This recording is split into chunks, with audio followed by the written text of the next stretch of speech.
Shalom anak-anak, ketemu lagi dengan Miss Tiwi. Di sesi ini kita akan membahas tentang bagaimana kita akan menganalisis usaha kalian. Nah, kemarin kalian sudah membuat tugasnya belum? Ya.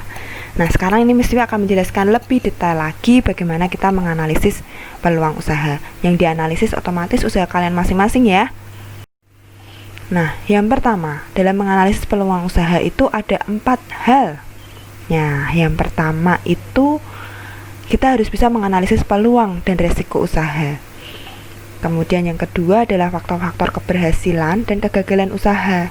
Itu harus dan pasti kita harus bisa menganalisisnya. Selanjutnya adalah kita harus bisa memanfaatkan peluang secara kreatif dan inovatif. Harus bisa melihat peluang ya. Kemudian bagaimana kita mengembangkan ide kreatif dan inovatif. Kalian harus sebagai seorang wirausaha ya harus bisa memiliki ide yang kreatif dan inovatif. Selanjutnya adalah kita akan membahas apa saja sih yang perlu diketahui oleh seorang wirausaha. Nah, kita akan berkaitan dengan analisis SWOT. Nah, sebagai seorang wirausaha, kalian harus bisa menganalisis SWOT. Nah, apa saja itu analisis SWOT? Nah, ini mesti diingatkan lagi nih. Yang pertama ada opportunity. Opportunity yang sering disingkat O ya, itu adalah peluang. Kalian harus bisa mendeteksi dan menganalisa, kemudian melihat, menangkap setiap peluang yang ada. Yang kedua adalah threat. Threat yang sering disingkat dengan huruf T. Threat adalah ancaman. Ancaman apa saja sih yang mengancam usaha kalian?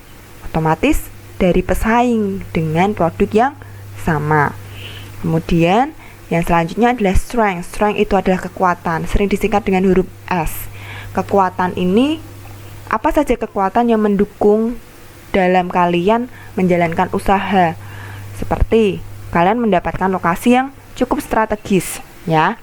Kemudian bahan bakunya murah dan kalian bisa jual dengan harga mahal. Nah, itu merupakan salah satu kekuatan juga. Cara membuatnya juga mudah dan praktis dan banyak digemari. Nah, itu jadi strength, kekuatan. Yang terakhir adalah weaknesses.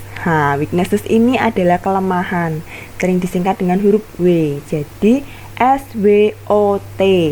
Weaknesses, strengths, weaknesses, opportunity, dan yang terakhir adalah threat.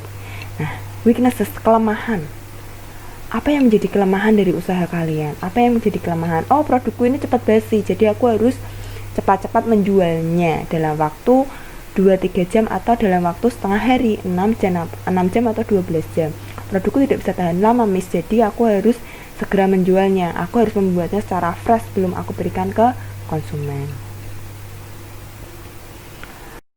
Kemudian yang selanjutnya adalah syarat-syarat pokok dalam kita memanfaatkan peluang usaha.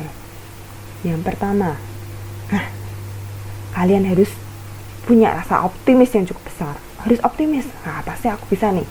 Kalau kalian mau jualan, misalnya aku mau jualan nugget sayur yang sehat, segmentasiku adalah anak-anak. Segmentasiku anak-anak berarti aku jualnya kepada siapa? Kepada ibu rumah tangga. Optimis tidak mereka akan beli? Harus optimis. Yang kedua adalah kalian harus mau bekerja keras dan berpikir positif. Jangan berpikir bahwa wah, aku belum menawarkan sudah mengker dulu. Sudah aku takut nanti kalau ditolak produkku seperti apa ya. Tidak boleh.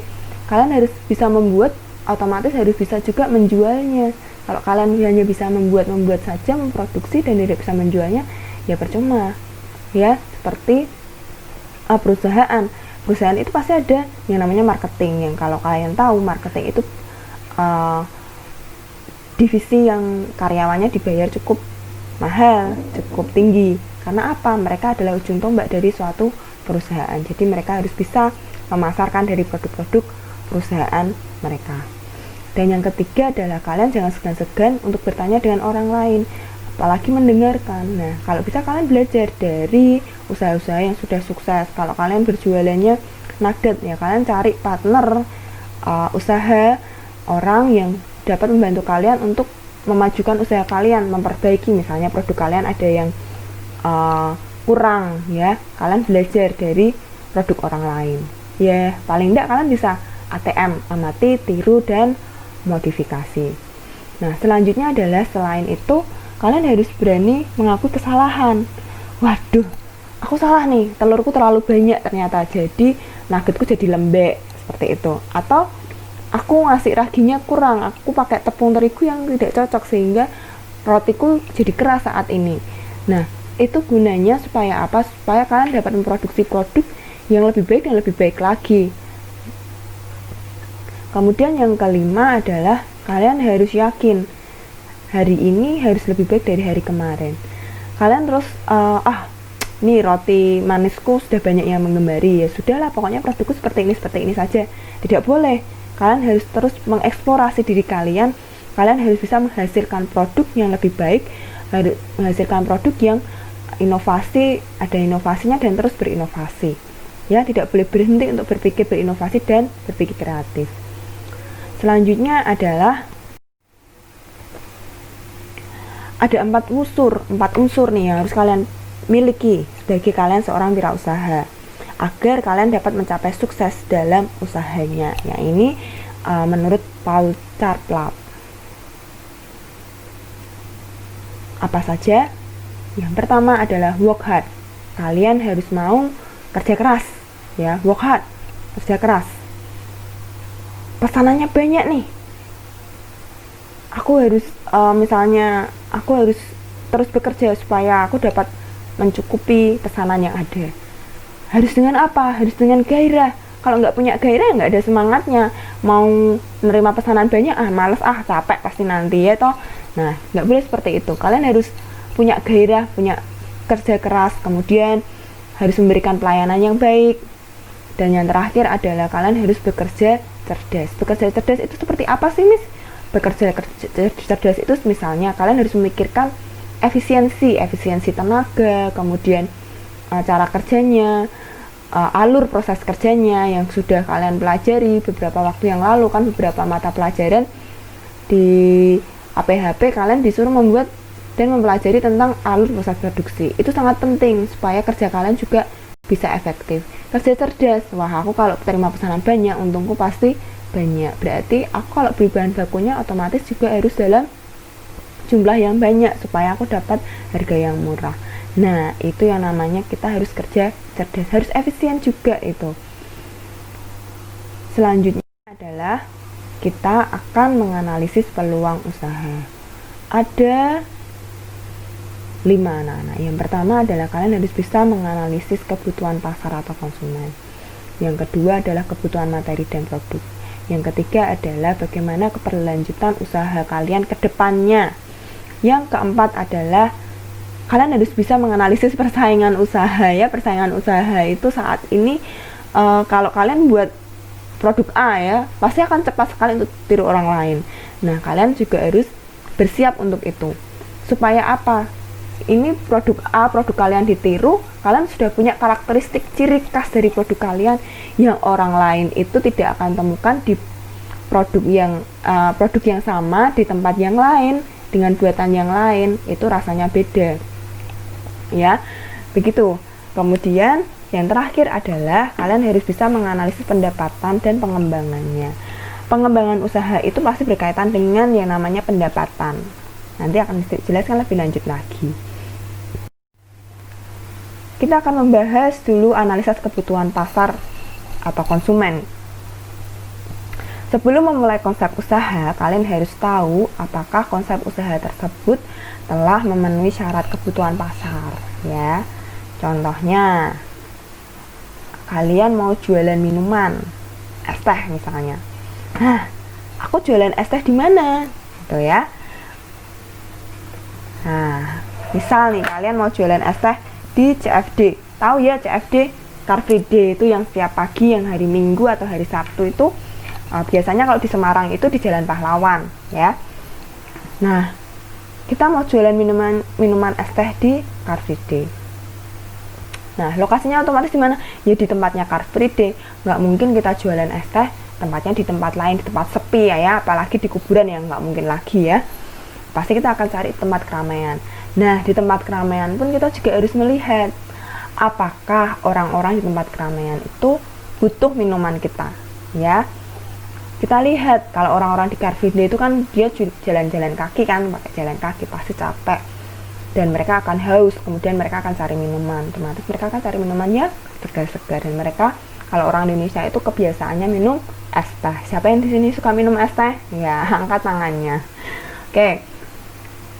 Itu yang analisis kebutuhan pasar. Selanjutnya adalah analisis kebutuhan materi dan produk. Nah, dalam analisis kebutuhan materi dan produk, nih, konsep usaha sudah tepat dengan kebutuhan pasar. Tepat deh, ya. Apakah materi dari usaha Anda dapat diperoleh dengan mudah? Contoh bahan baku, tempat dan harga, dan lain-lain. Tempat itu adalah tempat lokasi kita mendapatkan bahan bakunya. Kalau jauh itu nggak efisien anak-anak ya. Contoh, perusahaan keripik daun singkong. Wah, daun singkong nih, dapatnya di mana? Banyak enggak? Oh, di pasar aja dijual cukup banyak ya. Ini membutuhkan bahan baku yang segar. Nggak mungkin daun singkong yang sudah layu-layu, yang sudah kering itu dipakai, nggak mungkin. Nah, apakah mendapatkan daun singkong ini jaraknya jauh? Otomatis kalau dia berani mendirikan keripik daun singkong, ya kemungkinan dia mungkin punya lahan tanaman singkong ya. Jadi daunnya dipakai, dijual, kemudian nanti hasil singkongnya dia juga bisa jual untuk produk yang lain juga, bisa tape atau tepung tapioka atau yang lainnya. Nah, ini salah satu bagaimana kita dapat menganalisis kebutuhan materi dan produk, dan seharusnya kita bisa memanfaatkan keduanya. Selanjutnya adalah analisis keberlanjutan usaha. Analisis keberlanjutan usaha ini berkaitan dengan bagaimana usaha kita ke depannya, kita merancangnya seperti apa. Apakah akan berjalan lancar atau harus perlu inovasi nih, kalian harus memikirkan juga. Contohnya, ternak ikan lohan. Nah, ternak ikan lohan itu kan musiman ya toh. Saat ini orang lagi suka nih, tahun depan sudah nggak digemari lagi. Kita harus menganalisis kebutuhan kedepannya seperti apa. Dan kita harus cari usaha yang memang long term itu ya jangka panjang gitu ya. Selanjutnya adalah analisis persaingan usaha. Dalam analisis persaingan usaha ini kita harus bisa melihat usaha-usaha lain sejenis ya. Kita harus dapat menentukan harga jualnya, menentukan fasilitas dan pelayanannya, menentukan alternatif lain untuk ditambahkan dalam usaha. Yang terakhir adalah menambahkan inovasi baru dalam usaha Anda. Pasti ada saingannya. Kalau kalian misalnya mau jualan roti manis, wah banyak sekali, ada Virgin, ada Swiss, ada Holland, macam-macam ya, yang besar. Belum lagi yang kecil-kecil tuh yang dijual di pasar harganya 1.000. Nah, itu adalah pesaing kalian usaha yang sejenis. Nah, bagaimana kalian bisa bersaing dengan itu semua? Otomatis kalian harus bisa menentukan harga jual yang tepat, fasilitas dan pelayanan yang juga harus dipikirkan dengan baik ya. Kemudian alternatif yang lain untuk menambah usaha. Kalau kalian jualan es teh tok di CFD, otomatis kan nggak seru tuh. Untungnya ya dari es teh saja. Ternyata kalian bisa bikin roti manis tadi, atau bisa bikin nugget yang atau sosis bakar atau yang lain yang bisa ditambahkan dalam ketika kalian jualan es teh tadi. Kemudian inovasinya harus apa? Es teh tok, ya orang pasti bosen. Harusnya ditambahi kayak di Tongji itu ya es teh rasa leci, kemudian es teh rasa stroberi atau macam-macam lah ya. Itu kalian bisa inovasi sendiri. Contohnya ini usaha warnet di Cianjur. Nah, usaha warnet ini kan hampir terdegradasi ya anak-anak, karena setiap orang sudah pegang handphone, ada internet kota di mana-mana, dan internet bisa dengan mudah kita dapatkan. Nah, warnet ini dia harus berjuang nih dengan kondisi yang seperti ini. Dia harus berpikir, berinovasi supaya warnetnya tetap laku. Selanjutnya adalah analisis pendapatan dan pengembangan. Nah, bagaimana kalian harus menganalisis pendapatan? Tujuan usaha itu untuk apa? Ya, untuk mendapatkan laba. Kalian untuk mendapatkan keuntungan, ya. Kalian usaha, kalau tidak ada keuntungannya siapa yang mau? Nggak ada yang mau. Kemudian analisis perkiraan pendapatan dengan faktor minimum dan maksimum. Kalian harus bisa menganalisisnya.